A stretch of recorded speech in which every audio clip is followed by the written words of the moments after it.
Burgu i Spaqit, i njohur si reparti i riedukimit 303, u hap në vitin 1968 në rrethin e Mirditës, gjatë regjimit komunist të Enver Hoxhës.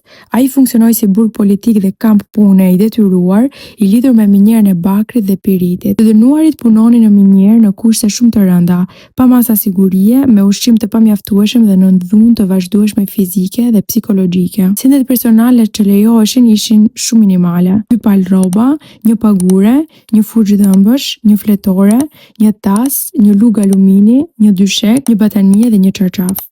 Aratisjet ishin të rralla dhe shumë të rrezikshme. Me 17 qershor të 1968 u tentua hapja një tuneli, por pa sukses. Në vitin 1969, 15 të dënuar tentuan arratisjen, 6 u kapën dhe u asgjësuan brenda ditës, ndërsa 9 të tjerë u kapën pas disa ditësh. Më 9 dhjetor të 1977-s, 2 të dënuar, Stavro Guxo dhe Manol Çirici, arritën të arratiseshin nga galeritë e minjerës. Në maj të vitit 1973, ndodhi revolta e Spaqit, e cila zgjati 3 ditë.